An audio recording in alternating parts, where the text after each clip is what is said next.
7 Domingos das Maravilhas de Deus. 7 Domingos da Escola dos Hebreus. Como está escrito: eu o constituí pai de muitas nações. Ele é o nosso pai aos olhos de Deus, em quem creu. O Deus que dá vida aos mortos e chama à existência coisas que não existem. Deus criou o mundo em 7 dias.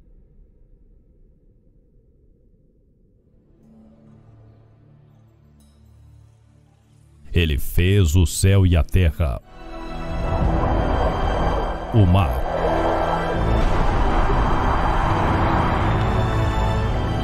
as estrelas, os astros, os animais,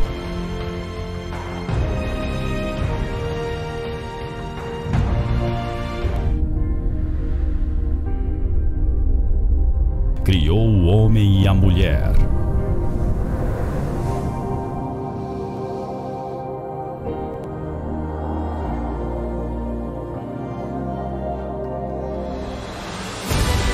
Em 7 dias Deus fez grandes maravilhas e nos deu o descanso eterno.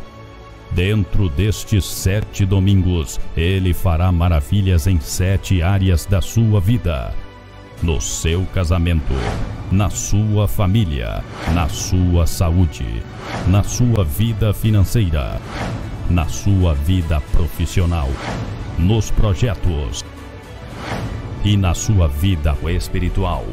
Nestes 7 domingos da Escola dos Hebreus, você descobrirá enigmas, códigos, segredos e revelações que fizeram dos hebreus o povo mais feliz, mais bem-sucedido e mais rico de toda a terra. Porque só os hebreus têm acesso a estes segredos de felicidade e sucesso, e o mundo inteiro os desconhecem. Na Escola dos Hebreus, estes segredos e enigmas ficarão cravados na sua mente para sempre. Estes segredos que só os hebreus conhecem valem ouro. Quanto vale estes segredos na visão do apóstolo São Paulo? Em Gálatas 6,6, Paulo disse: divida os seus bens com aquele que te ensinar os segredos.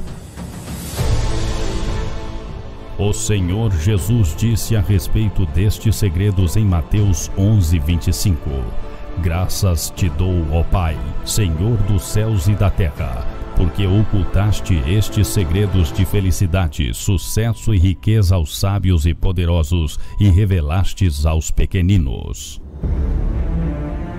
Foi no Monte Sinai e no deserto de Sim que Deus estabeleceu a Escola dos Hebreus, revelando a Moisés e aos hebreus princípios, mistérios, códigos e revelações que descendentes de Abraão no povo mais bem-sucedido e mais rico de toda a face da terra. Agora é a sua vez de participar da Escola dos Hebreus, os 7 Domingos das Maravilhas de Deus.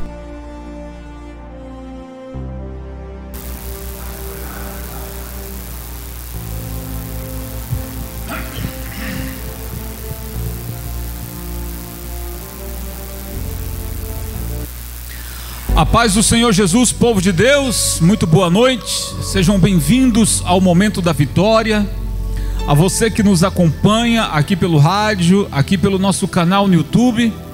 Hoje é segunda-feira, vamos orar hoje pelas suas finanças, que o Deus Todo-Poderoso abra portas, envia recursos, abençoe a sua vida. Não entre em desespero.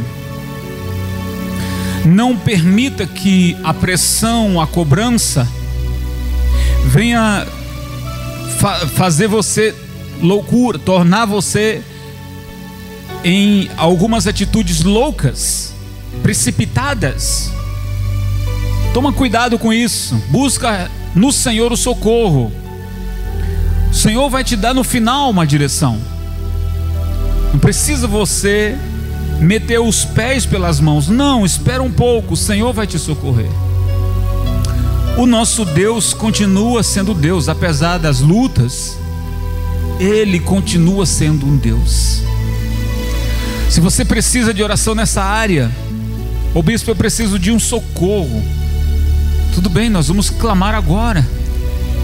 Antes eu quero ler uma palavra para abençoar você, que você sabe, todas as tardes, finalzinho de tarde para início de noite, a gente está aqui sempre trazendo uma palavra antes das 18, para assim às 18 horas a gente orar. Então eu trago aqui um texto de Jó, capítulo 14, Jó capítulo 14, o versículo 7, diz o seguinte: para a árvore pelo menos há esperança, se é cortada, torna a brotar e os seus renovos vingam. Suas raízes poderão envelhecer no solo e seu tronco morrer no chão. Ainda assim, com o cheiro de água, ela brotará e dará ramos, como se fosse uma muda plantada. Mas o homem morre e morto permanece, dá o último suspiro e deixa de existir.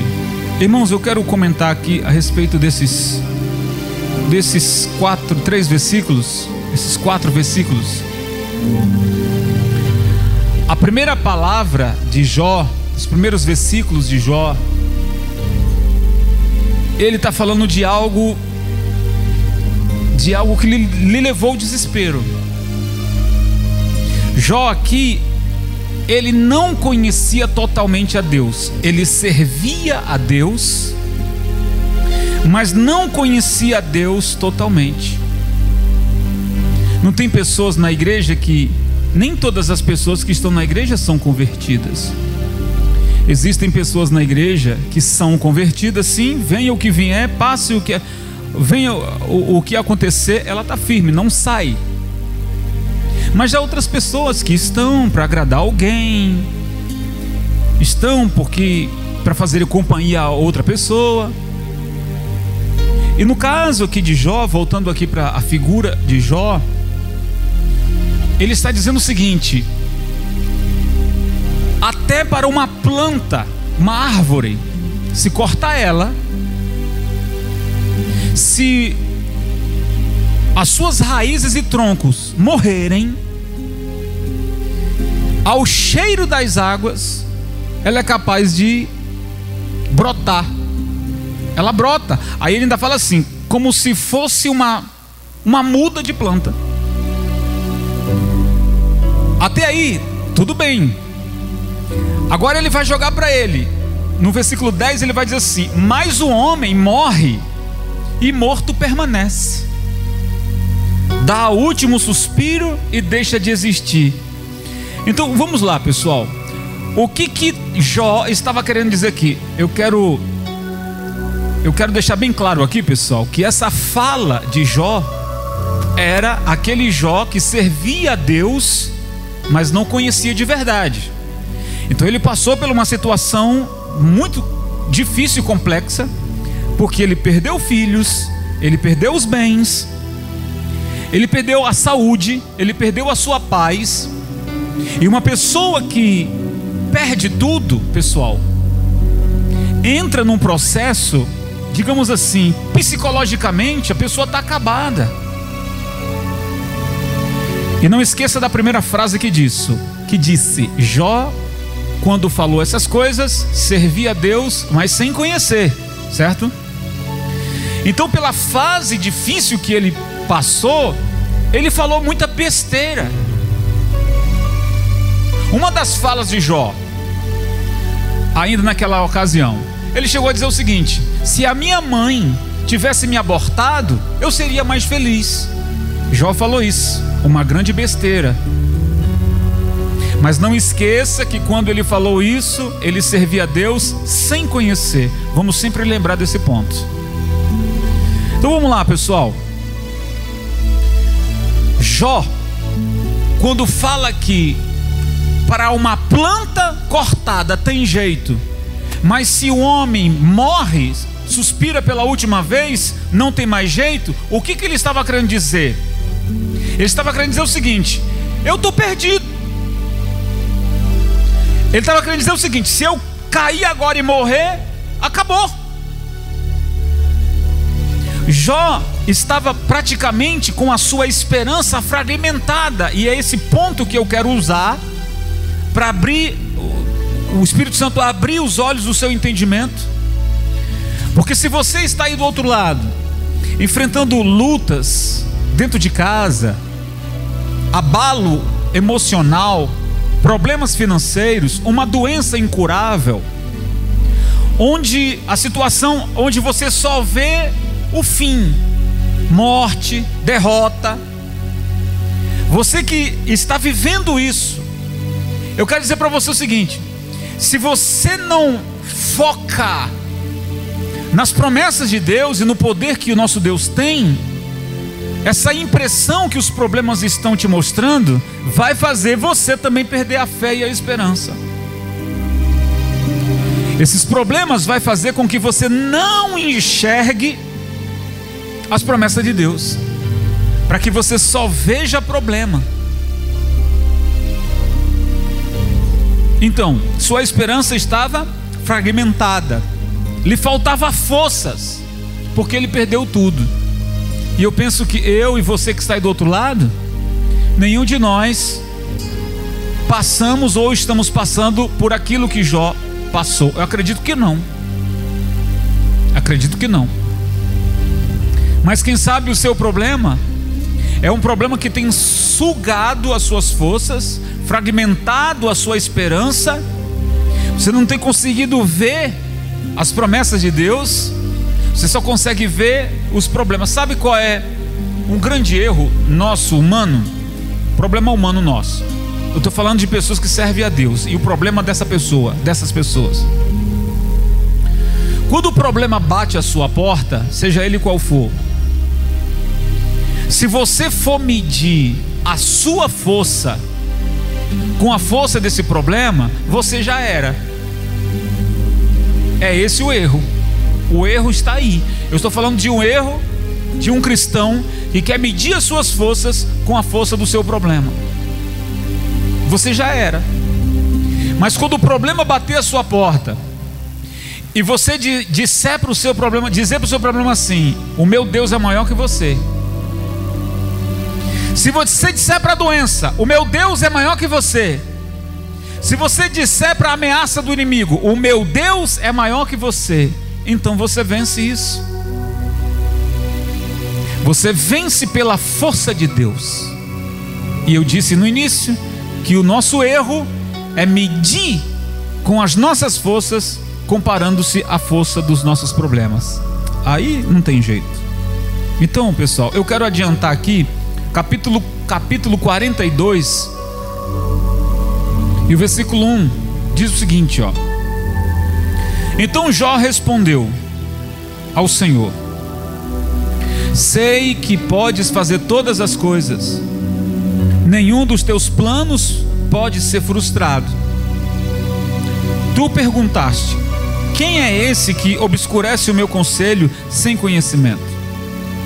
Certo é que falei de coisas que eu não entendia, coisas tão maravilhosas que eu não poderia saber. Tu disseste: agora escute e eu falarei. Vou fazer-lhe perguntas e você me responderá. Meus ouvidos já tinham ouvido a teu respeito, mas agora os meus olhos te veem. Em outra tradução diz: eu te servia por ouvir falar, mas agora os meus olhos te veem. Mas olha o versículo 6: por isso menosprezo a mim mesmo e me arrependo no pó e na cinza. Olha essa declaração aqui de Jó. O capítulo 42 fala de uma mudança de vida, de uma transformação. O detalhe, pessoal, é que Jó, ele servia a Deus só por ouvir falar. Ele não conhecia Deus. Ele era um servo. E o Senhor provou ele sem que ele soubesse. Escute, Deus não falou para Jó o seguinte: ô Jó, o diabo vai passar aí, mas fica firme que eu estou com você. Deus não falou isso para Jó. Jó simplesmente recebeu um impacto, a pancada foi grande, sem que ele esperasse, porque o Senhor não falou. Era uma prova, era um teste. Já pensou se o Senhor tivesse dito antes: ô Jó, se prepara aí, porque o demônio vai vir forte para o seu lado, mas o final vai ser bom. Aí, meu irmão, até eu aguentava. Mas Deus não falou para Jó. O diabo apostou que Jó iria murmurar contra Deus, uma vez que ele perdesse tudo. E o Senhor, que conhecia o coração de Jó, disse: vai lá, só não toca na alma dele. E aí o resto vocês já sabem. Então, o Jó passou no teste. Jó murmurou contra si próprio, mas a Deus não. Contra si, ele falou muita besteira, mas contra Deus ele não falou nada, não atribuiu a Deus nada. E é exatamente aí onde ele honra a Deus. O Senhor aparece e disse para ele, queria então restaurar, e restaurou a saúde, restaurou a vida financeira, restaurou a sua paz, restaurou a sua família, devolvendo tudo em dobro. Versículo 12. O Senhor abençoou o final da vida de Jó mais do que o início. Ele teve 14.000 ovelhas, 6.000 camelos, 1.000 juntas de boi e 1.000 jumentos. Ou seja, Jó antes da prova ele já era rico, certo? Mas depois da prova e da aprovação, ele recebe em dobro. Ele voltou a ter saúde, ele voltou a ter paz, ele voltou a ter saúde, família, ele voltou a ter prosperidade. E aí o texto diz lá mais embaixo que ele teve filhos, netos e bisnetos, e morreu farto em dias. A Bíblia não fala que Jó morreu doente. Jó morreu de velhice, avançado em idade, em dias, como diz a Bíblia. A Bíblia não fala que ele morreu doente. Então o Senhor restaurou a vida dele. E o ponto dessa palavra aqui é que ele está confessando isso. Antes eu falava do que eu não sabia, porque era algo grandioso demais para mim. Aí ele confessa dizendo: por isso eu me menosprezo e me arrependo no pó e na cinza. Ele está se arrependendo de quê? Ele está se arrependendo das besteiras que ele falou lá atrás, das besteiras relacionadas a ele, não a Deus. Então, para a gente terminar, pessoal, há pessoas que estão quebradas, cortadas, não conseguem mais crer na cura, não conseguem mais crer em milagres, não conseguem mais crer na oração. Suas forças estão chegando ao fim. Mas eu quero dizer para você, por mais que você esteja vivendo assim, se o Senhor tocar em você, claro, uma vez você crendo, Ele levanta você, Ele restaura você. Há jeito sim. Jó chegou a dizer: não há jeito, se o homem cair, acabou, já era. Quando ele falou isso, falou quando não tinha uma experiência com Deus. Quando ele passou a ter uma experiência com Deus, ele diz: eu me arrependo de ter dito aquilo. Ele diz: eu te servia por ouvir falar, mas agora os meus olhos te veem. Então há pessoas que vão perguntar: Senhor, por que essa luta? Por que essa situação? Por que eu estou passando por isso? A gente quer saber muita coisa, né? A gente quer respostas para tudo. E eu quero que você entenda que Deus, Ele está no controle de todas as coisas. É Deus é que rege as coisas. É o Senhor quem toca tudo. Então cabe a nós, pessoal, no dia que o problema bater na nossa porta, a gente declarar para esse problema: o meu Deus é maior que você. Coloque isso no seu coração, tá bom? Nós vamos orar agora. Pare aí o que você está fazendo e vamos falar com Deus.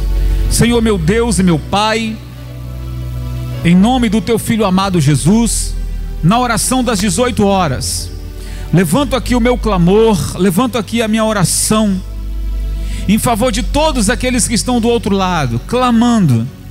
Alguém, Senhor, vivendo fases terríveis, cobranças, dívidas, pressão. Essa pessoa que está a ponto de enlouquecer, mas a sua palavra nos advertiu, a sua palavra nos ensinou, e nós cremos num Deus que cumpre tudo aquilo que fala.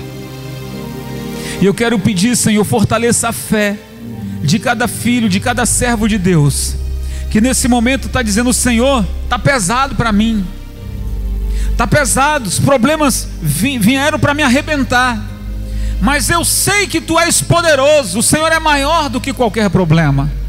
Eu quero clamar, Senhor, que o Senhor traga solução, portas abertas sobre a vida de todas as pessoas que nesta oração das 18 horas, o propósito de hoje é oração pelas finanças, pela vida financeira.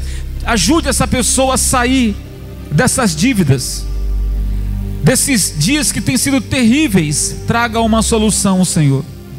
Que o Senhor abençoe o seu trabalho, que o Senhor abençoe a sua fonte de renda, que o Senhor abençoe a você que está aí trabalhando, dando o seu melhor. Que o Senhor abençoe você, que o Senhor venha fazer você prosperar, que o Senhor possa levantar a luz dos seus olhos sobre você, que você tenha a capacidade de ultrapassar, que você tenha força, a presença de Deus para cada dia avançar. Ô Senhor, quebra agora toda a muralha, quebra agora todo o empecilho, quebra agora tudo aquilo que está impedindo dessa pessoa prosperar. Em nome de Jesus nós repreendemos agora, e sai agora toda amarração, toda inveja, caiam por terra agora toda ação do maligno. Senhor, manifesta o Teu poder, e que o Teu nome seja glorificado. Diga: meu Deus, eu creio, eu confio nas Suas promessas. Diga: eu vou em frente, porque eu sei que o Senhor é comigo. Levante as suas mãos. Que o Senhor Deus abençoe você, sua casa, sua família. Que o Senhor dê paz ao seu coração. Que o Senhor ilumine esta semana, em nome de Jesus. Diga: eu tomo posse das bênçãos do Pai, do Filho e do Espírito Santo, e no nome de Jesus. Diga um amém. Amém. E graças a Deus. Toma posse da sua vitória. Escreva aqui agora o seu amém. O Senhor Deus abre portas e abençoa você. Tá bom, pessoal? Assim como Ele mudou a vida de Jó, é o mesmo Deus que vai mudar a sua vida também. Você precisa permanecer firme. Não deixe nada embaçar a sua visão. Quando você olhar para as promessas de Deus, não pense nem diga que não há jeito. Há jeito sim. Você não está orando? Você não está trabalhando? Você não está na fé? Você não está aí, você já se entregou não, né? Porque Deus não pode honrar uma pessoa que já se entregou. A quem é que Deus vai honrar? Deus vai honrar quem está na fé. O sentido hoje é pela vida espiritual, a vida financeira, a oração de hoje. Se você está na fé, vai à luta, é fiel a Deus, nos diz nas ofertas, honra a presença do Senhor, Deus vai te honrar. Agora, se você não honra o Senhor, acorda 10 horas e não faz nada, eu tenho que dizer para você, Deus não vai te honrar. Mas não vai mesmo. Quando você mudar com atitudes, aí sim Deus vai te honrar. É o óbvio, né, pessoal? Muito bem. Então, pessoal, antes de terminar aqui a minha participação, quero chamar você, ainda esse mês, semear a sua oferta, o seu santo dízimo. Apresente a sua oferta na obra de Deus. A sua oferta vai fazer muita diferença nessa obra. Então quero convidar você, a partir de agora, a partir de hoje, honre, separa aí o seu dízimo, separa a sua oferta. Estou chamando 300 pessoas com uma oferta de R$33. Separe aí essa oferta e mande para a obra do Senhor. Manda o seu nome, eu vou orar por você, tá bom? Aqui pelo Pix ou QR Code. Josélia Alberto, Jesus abençoe pela sua fidelidade. O Anderson, Jesus abençoe você, Anderson. A Evanice está lá em São Luís do Maranhão. a dona Fátima lá em Curitiba. Deus abençoe, dona Fátima, saudade da senhora. Estou colocando o nome de vocês aqui na coluna. Estou orando por todos vocês, tá bom? Você de perto, você de longe, você de outra cidade. Ajude a obra do Senhor com amor e com alegria. Seja fiel a Deus, e você pode ter certeza que Deus vai te abençoar, porque eu me comprometo de orar por você, e oro sim, tá bom? Ficou alguma dúvida? Me chama aqui no WhatsApp 8937-1962, tá bom, pessoal? Amanhã começa o seu dia orando comigo às 6 horas da manhã. Tem uma oração de 10 minutos aqui no meu canal no YouTube, tá bom, pessoal? Deus abençoe a todos vocês. Uma boa noite, fiquem todos na paz do Senhor Jesus.